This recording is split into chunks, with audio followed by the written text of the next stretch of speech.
This trail is a special one for me because I grew up not too far from here, and I used to mountain bike and hike this thing in my youth.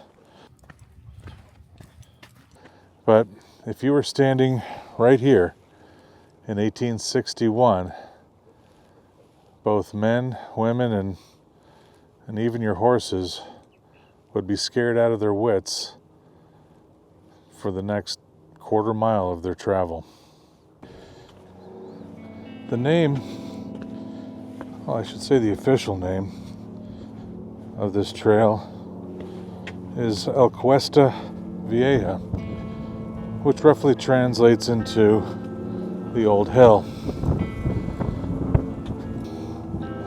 It was part of the overland stagecoach route from Los Angeles to San Francisco and back, starting in about 1861, although some were taking it as early as 1858. And the reason why you would have been scared senseless is because the local name, I'm sure they didn't put in any travel brochures, but the common name for this area, and it earned every word, was the Devil's Slide.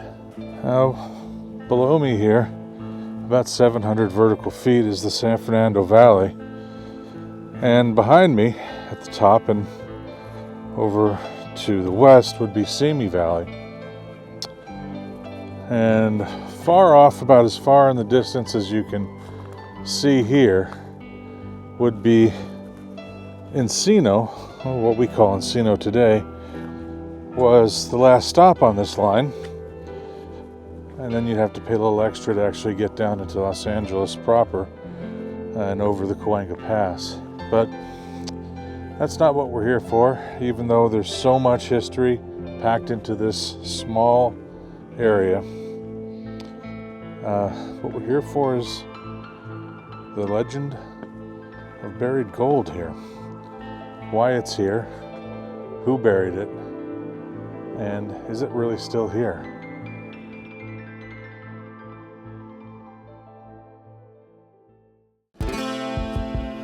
Whether you were experiencing the Devil's Slide for the first time from the top or bottom, there was plenty of potential for catastrophe to go around. The lower part here looked deceptively benign, but the crew, they knew what they were in for. To stave off disaster, they asked or ordered the passengers out of the coach and had them walk alongside. As the trail now pitched up in stair-step fashion, and the horses lurching up each step, the crew had the passengers throw rocks underneath the wheels to stop the wagon from sliding back down the trail, pulling the horses with it. To smooth out what parts of the trail they could, portions were drilled and blasted along with drainage canals to avoid entire sections from being washed away. So the legend goes like this. There was a young Mexican ranch hand in Simi Valley who was smitten for the rancher's daughter, but he knew that he wasn't rich enough to take her hand in marriage. And in fact, he did ask the father, and the father said no. So he thought up an idea. He was going to wait here in the Devil's Slide, where there was really nothing on either side. They were kind of pinched in right here. Perfect place for a robbery. So when the wagon came along, it was full of miners from Northern California. That's right, miners. They had cashed in their gold finds for coins. Approximately, and I guess this is where there's a little debate, it was either $5,000 or $50,000 worth of gold coins.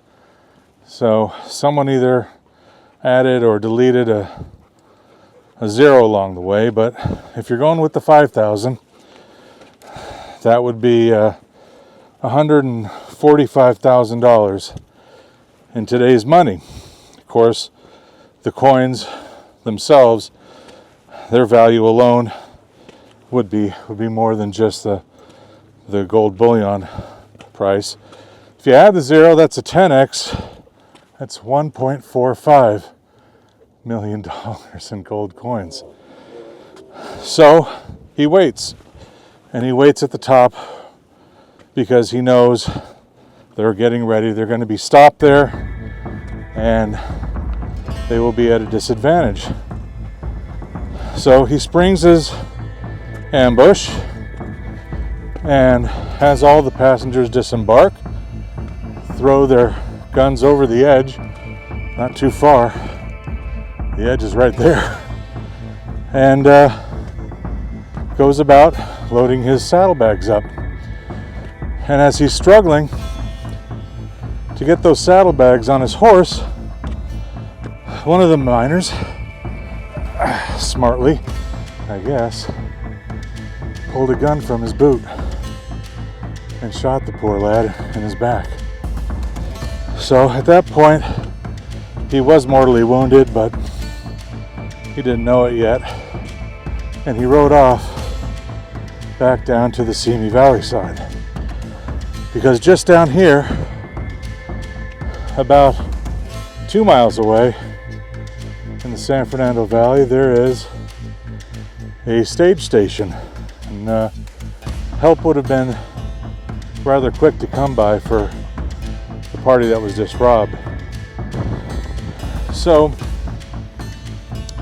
he rides back, and he knew he could make faster time if he unloaded all that weight off his horse.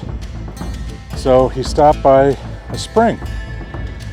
In this area there were plentiful springs during the time, and took his saddlebags off, split them in two, buried one on each end of the spring, rode towards his sweetheart's house, told her what he had done, and unfortunately died in her arms. All right, we're back at the mining camp.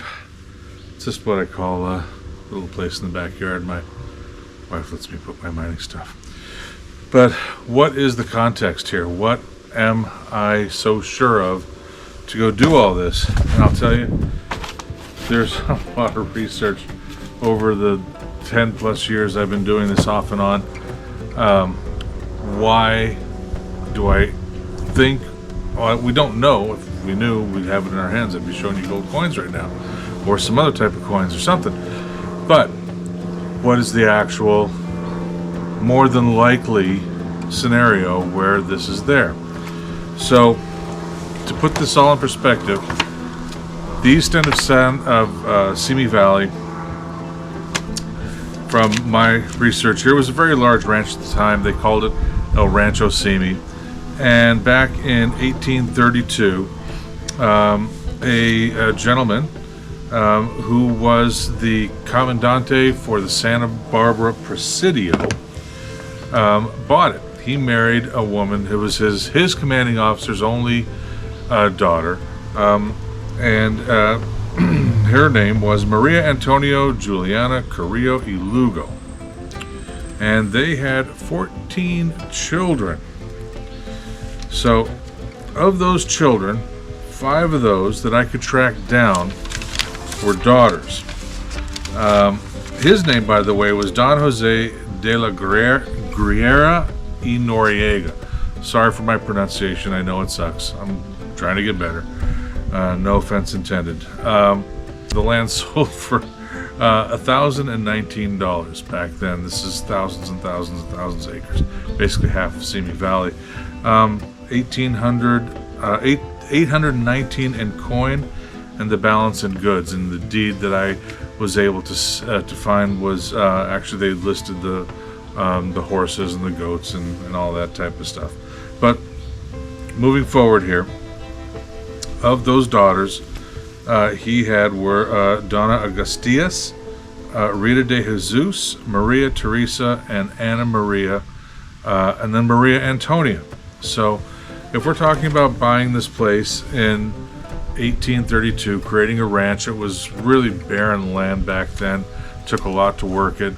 Water for working the land there wasn't a lot of it in quantity, at least that I could find out. But there was a working ranch. So 1832. Now let's push this forward into the 1850s, late 50s, 60s. It would stand to reason that at least one of those daughters was old enough to catch the eye of our ranch hand bandit, and that would probably be who he was smitten for. Well, at least one of the daughters that we know of. So now, why am I sure this whole story is true to begin with? It's not written in any of the publications, the books, the records that I've seen, and believe me, I said I've done some research here, and there is a mountain of research. There are books on the history of Simi Valley, but very interesting stuff.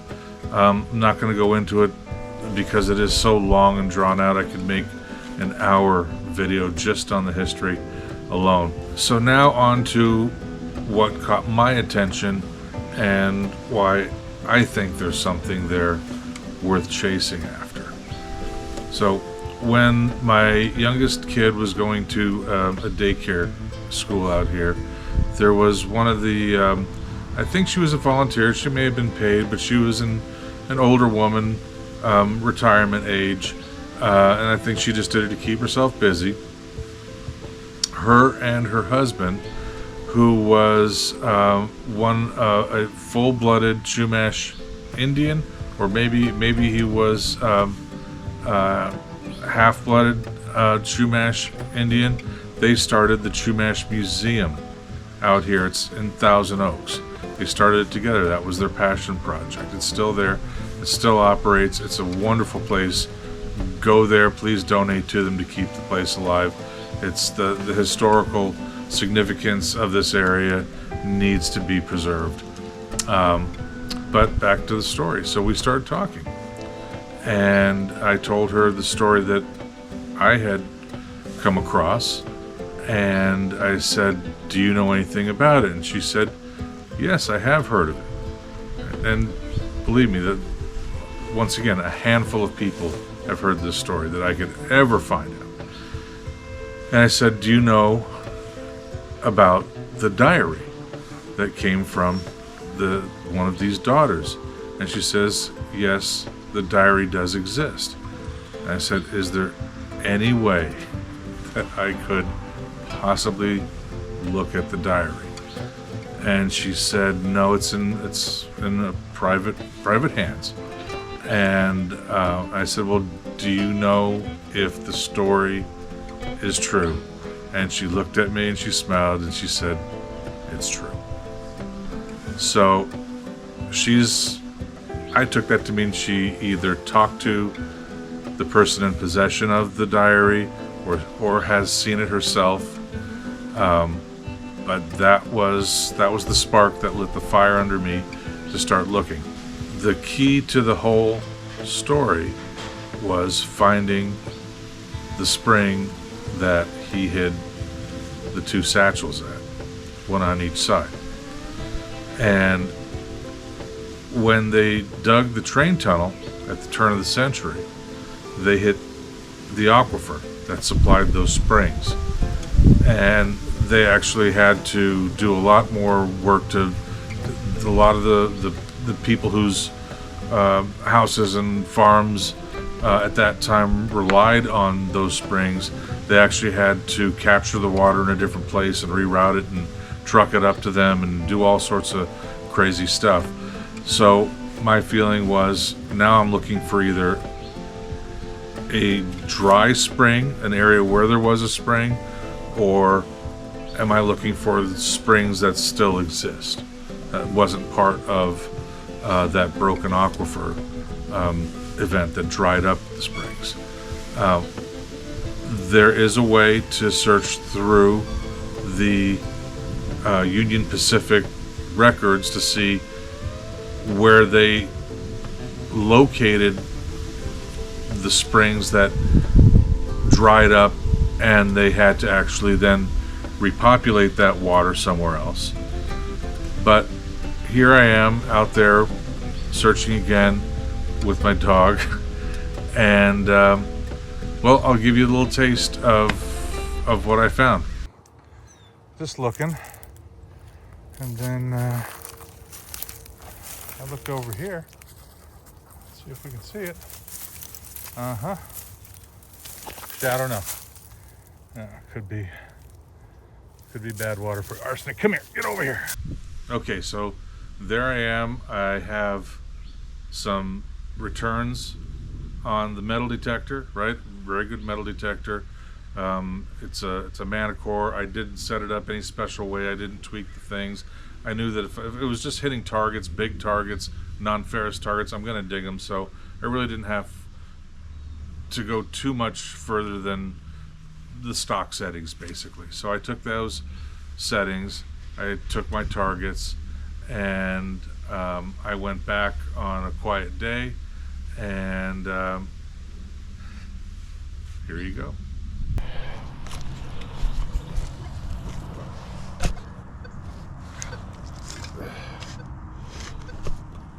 That's what's hitting.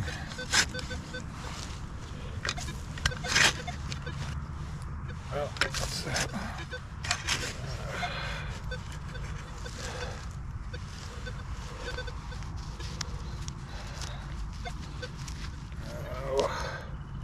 Looks like I might have struck cores.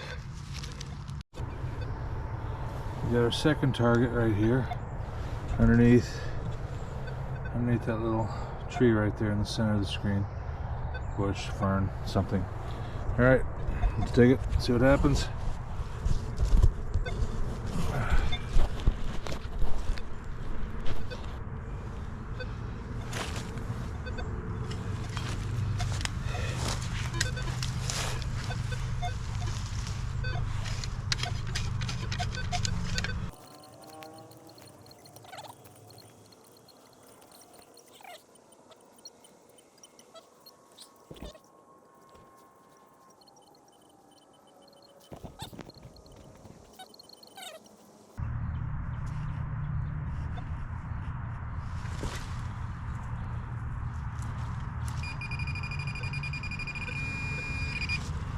There, huh?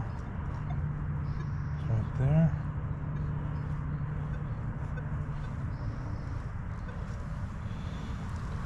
I'm lucky it's soft enough. Well, there you go.